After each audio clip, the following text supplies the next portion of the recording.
everybody out there in learning land. Tyler from 10thumbspro.com coming at you with another guitar tutorial like we do every single Monday. If you like this kind of content, make sure you hit subscribe and ring the bell so you never miss a lesson. Today we're talking about a very important word in your soloing journey called resolution. The sooner you learn it, the more you can apply it, the better your soloing will be. Printable tabs for this tutorial and all our tutorials by becoming a Patreon. You can even get a backing track up there. You'll also see links in the description of the video, including my email if you're interested in some Skype lessons one-on-one, as well as our Instagram. Load yourself jamming this up and we'll share it on our story. All right, so let's go ahead and grab our guitar, brain and attention span, and let's shred this one out. Come on in, let's do it. Okay, so we're gonna be doing all this in A blues. The scale for A blues is essentially the A minor pentatonic with a flat fifth. But instead of complicating things too much, we're just going to be working with the A minor pentatonic today, okay? So we're going to get warmed up with the scale, but we're going to play the scale in triplets because we're also going to be looking a lot at triplets. Triplet timing is very common in the blues, and it's a very easy way to give your solo rhythm some movement, okay? So we're going to put the tabs up, and we're going to run through this on triplets. I like to count triplets in succession as tripola, tripola, tripola, tripola. But I also like to count the first triplet with the beat. So we're going to count it 1 pola, 2 pola, 3 pola, 4 pola. Here we go. At the end, you can't see it because it's just the scale, but we're going to go back and finish with our index finger on the 5th fret of the high E. Here we go. 1 pola, 2 pola, 3 pola, 4 pola, 1. 1, 2, 3, 4. 1 pola, 2 pola, 3 pola, 4 pola. 1, 2, 3, 4. 1 pola, 2 pola, 3 pola, 4 pola. 1, 2, 3, 4. 1 pola, 2 pola, 3 pola, 4 pola. 1, 2, 3, 4. All right, so now we're going to get warmed up with licks. And again, the idea here is we're talking about resolution. So what is resolution? Resolution is the last note that you play in a phrase. And a phrase is like a musical sentence. So a phrase ends on the note that you give space, or the note between a long rest. If I were to play something like this, phrase 1, phrase 2. So those were two different phrases. Now, in a phrase, the most important note that you play is the last note. There's a conception when you're learning, probably as a beginner, that the most important note's probably the first note, but it's actually the opposite, because that note that you rest on, the note that you let breathe, the note that you finish your phrase on, is going to ring for quite some time. So its relationship with the underlying song is the one that you're going to hear the most. Okay, so what does that mean? It means that the last note is the most important, and choosing the note depends on the chord underneath it. All right? So we're going to warm up with a phrase, triplet phrase, that sounds like this. Nice, basic, and easy. Ring finger, 7th fret of the D string, up to the 5th fret of the G string, 7th fret of the G string, 7th fret of the D string. 1 pola, 2, 3, 4. It's a triplet, and what we're doing is we're finishing on an A note. In an A blues, we're playing an A7 chord. So finishing on an A note over an A7 is stable and it is comfortable. Let's go ahead and take our warm-up phrase to the next level, and let's do that triplet twice, like 1 pola, 2 pola, 3. Okay? This is just to get us warmed up. 1 pola, 2 pola, 3, 4. 1 pola, 2 pola, 3, 4. 1 pola, 2 pola, 3, 4. All right? Getting our triplets loose, and we're playing and finishing on that A. So we're resolving our phrase on an A note. 1 pola, 2, 3, 4. 1 pola, 2, 3, 4. 1 pola, 2, 3, 4. 1 pola, 2 pola, 3, 4. 1 pola, 2 pola, 3, 4. 1 pola, 2 pola, 3, 4. Okay, so how do you know what notes to resolve on? Well, in your scale, you can resolve on any of these notes. But each note you choose to resolve on is going to have different sonic consequences or different sonic feelings. John Mayer describes them as colors. Each interval has a different color, a different emotion, if you will. Okay? So our A7 chord, the principal chord in an A blues, has an A note, which is the root. The major third is a C sharp note. The fifth interval is a E note, or is an E note. Is a E note, is an E note, is an E note. And then your flat seventh interval, the 7 that makes an A chord in A7, is a G note. In our scale, all 4 of those notes exist. Our scale is an A note. Well, I'm sorry, all 4 of those notes don't exist. So we have an A note, a C note, as opposed to a C sharp. That dynamic between the C and the C sharp, more advanced players playing with that later can really take your soloing to the next level, but we're only going to touch on that today. You have the 4th interval, which is a D. That would be the most dissonant interval. E note, our chord tone. G note, our chord tone. And back to our E. So we see we have an E, A, E, G. 3 of our 4 notes in our A7 we have. Those are great candidates for resolution. So let's go ahead and play our first lick. We'll walk through it, we'll play it, and then we'll break down how it's working and what's going on. The lick's gonna sound like this. Really slow, middle finger starting on the 7th fret of the G string, sliding to the 9th fret of the G string.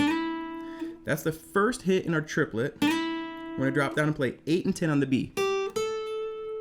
And that's a triplet. 1 pola, 2 pola, 9, 8, 9, 1 pola, 2 pola, 3, 7th fret of the G, 5th fret of the G, ring finger to the 7th fret, 3 pola, and then we're going to repeat that note 4. So the riff really slow. 1 pola, 2 pola, 3 pola, 4. So this phrase is a 1 measure phrase. It lasts for the entire phrase, the entire measure. Phrases can be 2 measures. They can be half a measure. There is no fixed length for a phrase, but you want to think about them like sentences, and if your phrase gets too long, it's going to sound like a run-on or a wordy sentence. Now, the last note we play is an A note. And over an A7, that is the most stable resolution possible. That is the safest resolution possible.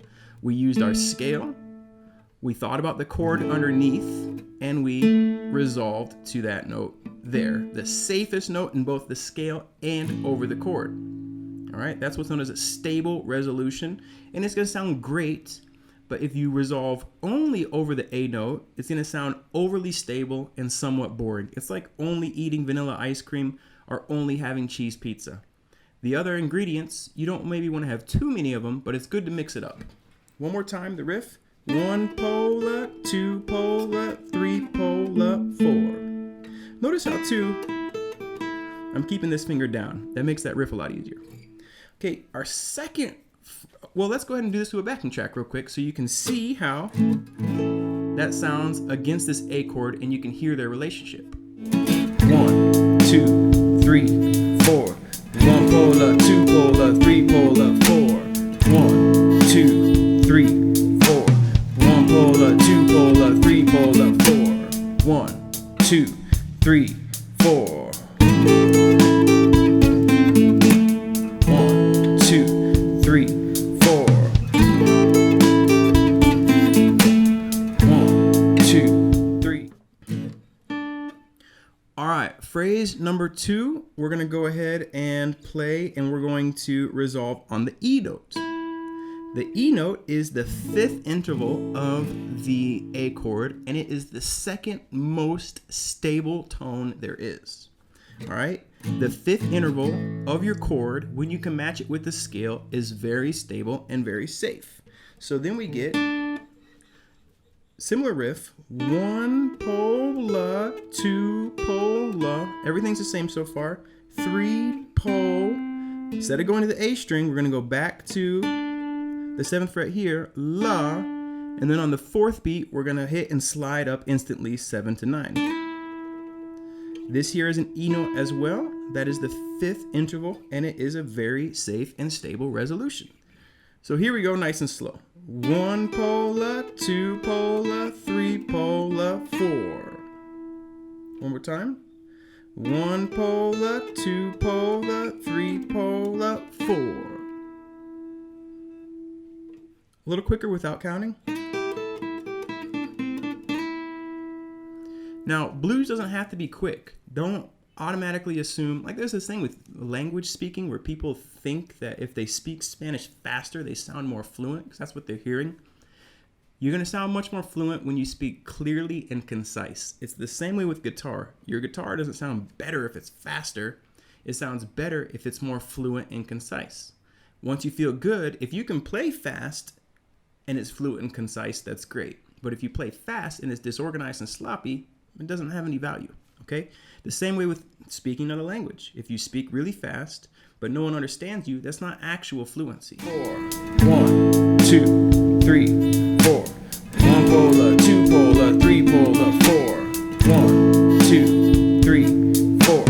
1 pola, 2 pola, 3 pola, 4. 1, 2, 3, 4. 1 pola, 2 pola, 3 pola, 4. 1, 2. All right, so that is the 5th interval. Now we're going to talk about the 3rd interval. Okay, so let's go ahead and look at our riff. It's going to sound like this. 1 pola, 2 pola, everything the same so far. 3 pola, 4.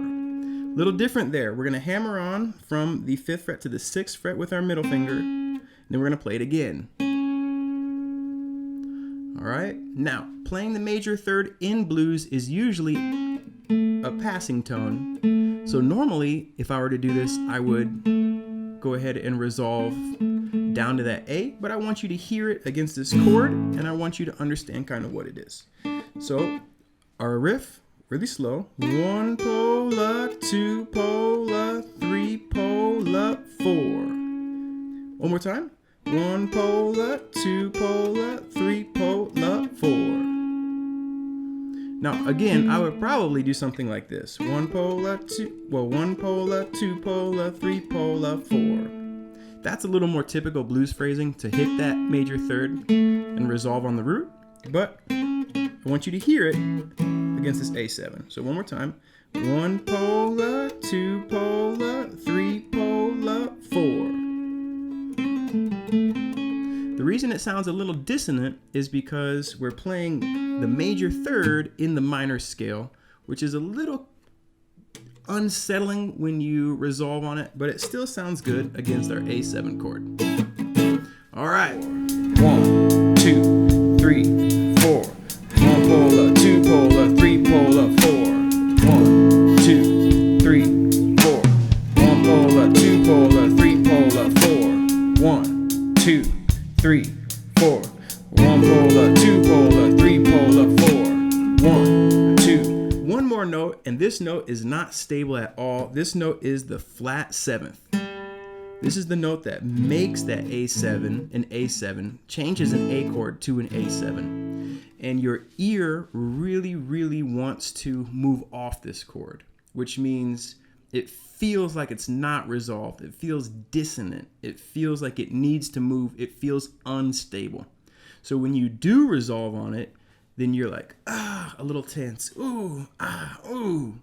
Meaning, for example, if you do a phrase that resolves on the flat 7th and your next phrase resolves on the root, for example, that's really nice because you have tension and release. And ultimately, a good solo has sonic tension and sonic release. So we put that together. This phrase is pretty much the same as some of these other ones, but instead of playing that last note 2 times, we're going to finish on the 5th fret of the D, the G note.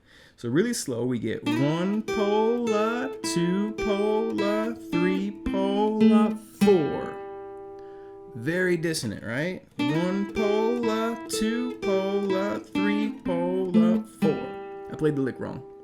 Sorry, let me play it right. 1 pola, 2 pola, 3 pola, 4. 1 pola,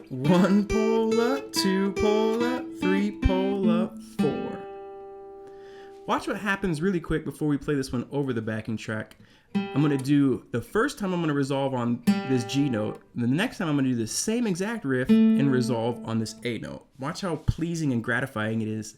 The second riff, having already done one riff that resolves in the flat seventh, resolving on the root with the next one is going to be very, very gratifying. Here we go. 1 pole up, 2 pole up, 3 pole up, 4. 1 pole up, 2 pole up, 3 pole up, 4.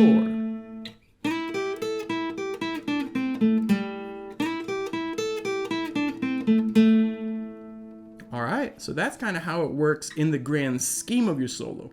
In the scheme of your solo, because your solo is going to be a collection of phrases, you want some of those phrases to resolve on tense notes and some to resolve on more relaxing notes. Now, well, let's go ahead and put that over the backing track. 4, 1, 2, 3, 4. 1 pole up, 2 pole up, 3 pole up, 4. 1, 2, 3, 4. 1 pole up, 2 pole up, 3 pole up, 4. 1, 2, 3, 4. 1 pole up, 2 pole up, 3 pole up, 4. 1, 2. Okay, final thoughts before we move on. This was just over the A7 chord. In the blues, the next chord would be a D7 chord. And what you would do is you would repeat this exercise. You would look at the notes in the chord D, F sharp, A, C, D. We have a D in our scale. We have the D in the scale. We have an A in the scale. We have a C and we have a D. So we have 3 of those notes in our scale, and you would think about, okay, I'm going to do a lick. Which of these notes do I want to resolve on? You don't have to resolve on a chord tone, but resolving on a tone that's not a chord tone is going to create even more dissonance. But seeing how we took the one chord, we laid out all the notes in the chord, we compared the notes with the notes in the chord in our scale, that's how we decided where we wanted to resolve our licks. You would repeat that exercise with the rest of the chord in the chord progression, and you would do that not with just blues, but if you were jamming in anything, to get nice, articulate solos with strong, healthy resolution that's really going to be like soloing with a purpose as opposed to just playing random notes and having it sound like some kind of random spaghetti.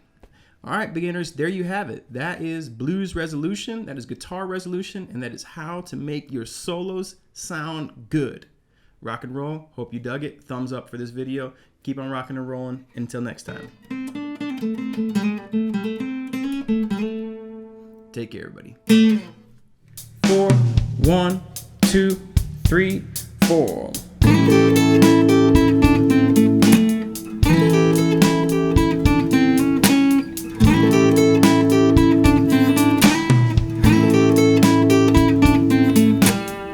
That was walking through all of them in order so you can hear each different one. All right, awesome. Cool, everyone. Thank you so much for watching to the very end of the video. I hope it made you a better guitar player. Improvising blues solos is one of the funnest things you can do on an instrument. Hours of fun. It's really nice knowing that you can play something that's never going to be recreated. It's interesting, it's dynamic, it's fluid, it's creative, and it's fascinating. And hopefully now you can enjoy some of that. Think about becoming a Patreon again, printable tabs, printable backing tracks. For this lesson, all the previous ones, all our resources. And until next time, keep on rocking and rolling, keep on loving life, keep on playing that guitar. Life is good, my friends. Rock and roll, take care of yourselves. Ciao.